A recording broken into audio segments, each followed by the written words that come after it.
Assalamu alaikum, dear students.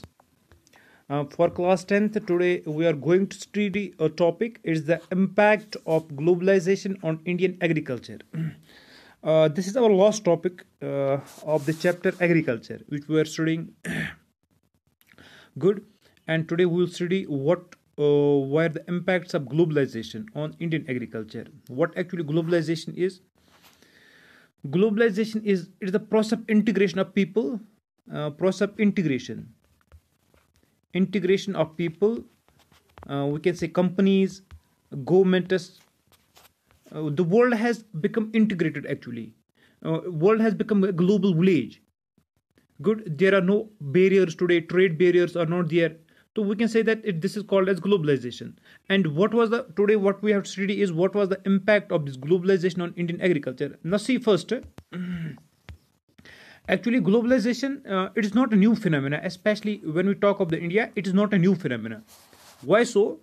Because especially in terms of agriculture, if we see, it was there. Globalization was there at the time of colonization. When actually Britishers come here in the 19th century, these European traders at that time were exporting spices. India was already exporting spices to different parts of the world even before this colonization. Good. Indian spices, if we see, India is one of the better countries in terms of spice production today, and it was also in the past. India was an exporter to different countries of the world, and farmers of especially South India, they were encouraged to grow these crops.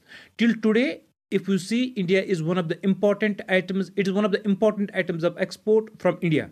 Good. And if we talk of the cotton, in the previous times, these during the British period, cotton belts of India, it attracted the British, and ultimately cotton was exported to British as a raw material for their textile industries. If you will see cotton textile industry, which at that time in Manchester and Liverpool, actually, these were the two important places of cotton textiles in the British that time, and it flourished due to the availability of good quality cotton, which was coming from the India.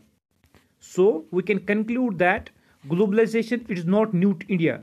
India was already better placed in terms of export in the previous times also. Like I give example of spices, India was a spice producing country in the earlier times, and India exported spices to different countries. And also, like I said, that the cotton, an important raw material in the textile industry, especially at that time, was Manchester and Liverpool. They were actually very good. We can say they were actually better placed in terms of these textiles, and this tech and the raw material cotton for these factories in Britain, it came from the India. So we can conclude that India was already better placed in terms of globalization. Good. Yes, but the trend it changed under globalization, particularly after 1990. The Indian farmers have been exposed to new challenges. Like I said that after 1990, Indian farmers they actually have been exposed to new challenges. Why it is so? It is because of the fact that uh, despite India being an important producer of rice. Yes, you see that despite India being an important producer of rice, cotton, rubber, tea, coffee, jute, spices, and other agricultural products, India is not able to compete with the developed countries. जैसे कि आपने देखा होगा, India is an important producer of rice in the world, probably on second number in the world. Cotton, India produces rubber, tea, probably second in the world. Coffee, jute, spices and other agricultural products India जो है बहुत ज़्यादा produce करता है, but it is not able to compete with developed जो developed countries के farmers है. यहाँ के फार्मर्स जो है वहाँ पे उनके साथ कम्पीट जो है नहीं कर सकते हैं. ठीक है ना. It is because of the fact that जो हमारे एग्रीकल्चरल प्रोड्यूस है ये इन कंट्रीज के साथ कम्पीट क्यों नहीं कर पाते हैं. बिकॉज जो डेवलप्ड कंट्रीज की जो फार्मर्स है या वहाँ का जो एग्रीकल्चर है that is highly subsidised. The agriculture of the developed countries it is highly subsidized. ठीक है ना, वहाँ पे एक्चुअल में फार्मर्स बहुत कम होते हैं, फार्मर्स कम होते हैं, 10% of the population for example USA में देखोगे आप। तो लैंड भी बहुत ज़्यादा अवेलेबल है वहाँ पे, गवर्नमेंट के पास बहुत ज़्यादा पैसा भी होता है, तो इस फार्मिंग को जो है सब्सिडाइज करते हैं, ठीक है ना, सस्ते दामों पे एग्री फर्टिलाइजर्स, पेस्टिसाइड्स या वीडिसाइड्स प्रोवाइड करते हैं। बट इंडिया की एक प्रॉब्लम है कि यहाँ के फार्मर्स जो है, ये जो इनपुट इसमें फार्मिंग में लगता है, ठीक है ना, दैट्स कॉस्टली। फर्टिलाइजर्स आप देखोगे या बाकी जो इनपुट्स आप देखोगे, मशीनरी देखोगे, ठीक है ना, डेवलप्ड कंट्रीज में जो है वहाँ की गवर्नमेंट जो है इसको सब्सिडी प्रोवाइड करती है फार्मर्स को बहुत ज़्यादा, ठीक है ना, लेकिन इंडिया में ऐसा नहीं है। इसलिए जो है इंडिया का एग्रीकल्चर जो है it's facing challenges. Good. Yes, और आप इसके बाद देखोगे इंडिया में जो है the green revolution, it promised much but today it's also under the controversies. जो ग्रीन रिवोल्यूशन इंडिया में आया 1967 68 में इंडिया में ग्रीन रिवोल्यूशन आ गया, ठीक है ना, इसकी वजह से जो है यहाँ पे जो है crop serial production, specially rice crops में, राइस में और व्हीट में जो प्रोडक्शन जो है वो बहुत ज़्यादा बढ़ गई, ठीक है ना, लेकिन ग्रीन रिवोल्यूशन की भी कुछ प्रॉब्लम्स थी, ठीक है ना। Today it's also under the controversies. देखो बेटा, ग्रीन रिवोल्यूशन की पहली प्रॉब्लम हम आज भी हम देख सकते हैं, यह है कि ये सिर्फ 2 क्रॉप्स में सक्सेसफुल हुआ। It was in rice and it was in wheat, ठीक है ना, 2 क्रॉप्स राइस एंड व्हीट इनमें सक्सेसफुल हुआ, बाकी जो क्रॉप्स थे इनमें ग्रीन रिवोल्यूशन जो है सक्सेसफुल नहीं हुआ, ठीक है ना। And it also successful only in those areas which were already better placed in terms of agriculture, ठीक है ना, जो ऑलरेडी बेटर प्लेस्ड थे, जो आप फॉर एग्जाम्पल देखते हो पंजाब में ये सक्सेसफुल हुआ या उड़ीसा में सक्सेसफुल हुआ, ठीक है ना, जिनकी लैंड जो थी एक्चुअल में वो बहुत अच्छी थी पहले से ही, ठीक है ना, वहाँ पे ये जो है सक्सेसफुल हुआ। जो बाकी कंट्रीज के पार्ट्स थे, वेस्टर्न पार्ट्स आप देखोगे, साउथ इंडिया आप फॉर एग्जांपल सेंट्रल इंडिया देखोगे, वहाँ पे ग्रीन रिवोल्यूशन जो है वो सक्सेसफुल नहीं हुआ, ठीक है ना, ये ग्रीन रिवोल्यूशन की प्रॉब्लम थी। एंड अगर आप देखोगे green revolution it is also being alleged that it cause land degradation, इससे जो है लैंड डिग्रेडेशन भी होती है, क्योंकि जब हम ग्रीन रिवोल्यूशन के क्रॉप्स ग्रो करते हैं इसमें केमिकल्स का बहुत ज़्यादा यूज़ होता है, इसमें इरीगेशन का बहुत ज़्यादा यूज़ होता है, ठीक है ना, इससे जो है बायोडाइवर्सिटी जो है वो वैनिश होती है। तो ग्रीन रिवोल्यूशन जो है I said that it promised much but today is also under controversies. इसकी वजह से जो लैंड डिग्रेडेशन है या जो एक्वीफर्स होते हैं अर्थ के अंदर जो हमें वाटर प्रोवाइड करते हैं तो वो भी ड्राई हो गए हैं, ठीक है ना। तो ये ग्रीन रिवोल्यूशन की कुछ प्रॉब्लम्स यहाँ पे थी। Yes, and also a few economists think that Indian farmers have a bleak future because land holdings are getting smaller. कुछ इकोनॉमिस्ट्स ये भी बिलीव करते हैं कि जो इंडियन फार्मर्स है इनका फ्यूचर जो है ब्लीक है, ठीक है ना। तभी हम देखते हैं जो आज सुसाइड्स हो रही है इंडिया में फार्मर्स की, वो बहुत ज़्यादा है, वर्ल्ड में सबसे ज़्यादा है, ठीक है ना। ये क्यों है, इनका फ्यूचर जो है ब्लीक क्यों है? इट्स बिकॉज जो लैंड होल्डिंग्स है दे आर गेटिंग स्मॉलर। अच्छा, इंडिया की पॉपुलेशन जो है वो बहुत बढ़ रही है, इंडिया पॉपुलेशन इंक्रीजिंग, ठीक है ना, और जो लैंड होल्डिंग्स है वो दिन ब दिन कम हो रही है। यहाँ पे एक लॉ भी है, लॉ ऑफ इनहेरिटेंस, इंडिया में लॉ ऑफ इनहेरिटेंस चल रहा है, ठीक है ना, कि फॉर एग्जांपल अगर एक फार्मर है, इसके 4 फॉर एग्जांपल बेटे हैं इसके, ठीक है ना, तो ये लैंड जो है ये इक्वली डिवाइड होती है 4 में, ठीक है ना। ये अगर बाकी कंट्रीज में देखो फॉर एग्जांपल कोई अगर 4 होंगे वहाँ पे तो एक सेक्टर में जाता है, दूसरे सेक्टर में जाता है, तीसरे सेक्टर में जाता है, लेकिन इंडिया में ऐसा नहीं होता है। इंडिया में मोस्टली क्या होता है, जो लैंड है ये डिवाइड होती है इक्वली इंटू 4। इसकी वजह से इंडिया में लैंड होल्डिंग जो है वो दिन ब दिन जो है स्मॉलर होती जा रही है।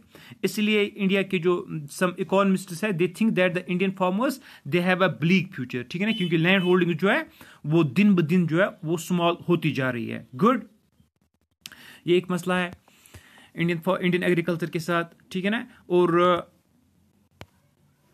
यस, अगर हम इंडिया की फॉर एग्जांपल लैंड होल्डिंग्स देखें कितनी है, India's rural population is about 883 million, ठीक है ना, ये रूरल पॉपुलेशन की बात कर रहे हैं, not a total population of India. India की rural population it is 883 million which depends upon जो एग्रीकल्चरल लैंड है इट इज 250 मिलियन हेक्टेयर्स, ठीक है ना। अगर हम ऐसे देखेंगे जो टोटल पॉपुलेशन है 883 million and the agricultural land is 250 million, ठीक है ना। अगर हम देखेंगे on an average less than half a Hector पर पर्सन इंडिया में जो है फार्म हाउस को आता है, हाफ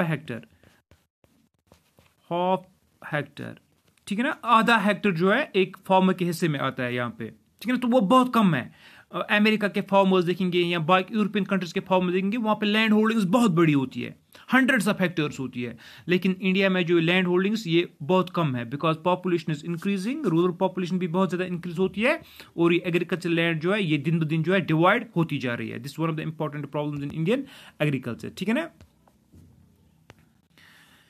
yes Indian farmers जो है they should diversify their cropping pattern from cereals to high value। देखो यहाँ पे ज़्यादा फार्मर्स अभी भी सीरियल्स ग्रो करते हैं, ठीक है ना, जो जिनसे जो हम कह सकते हैं कैपिटल जो है बहुत कम आता है इनके पास कैपिटल। यहाँ पे सीरियल क्रॉप ज़्यादा ग्रो होते हैं इंडिया में। इंडिया के फार्मर्स अभी भी सीरियल क्रॉप्स ही ग्रो करते हैं, that too for their own families, ठीक है ना।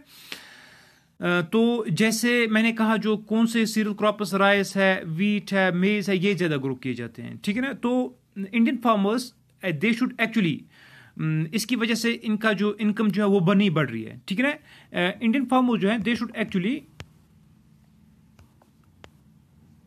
इंडियन फार्मर्स जो है दे शुड एक्चुअली डाइवर्सिफाई, ठीक है, their cropping pattern, they should diversify their cropping pattern,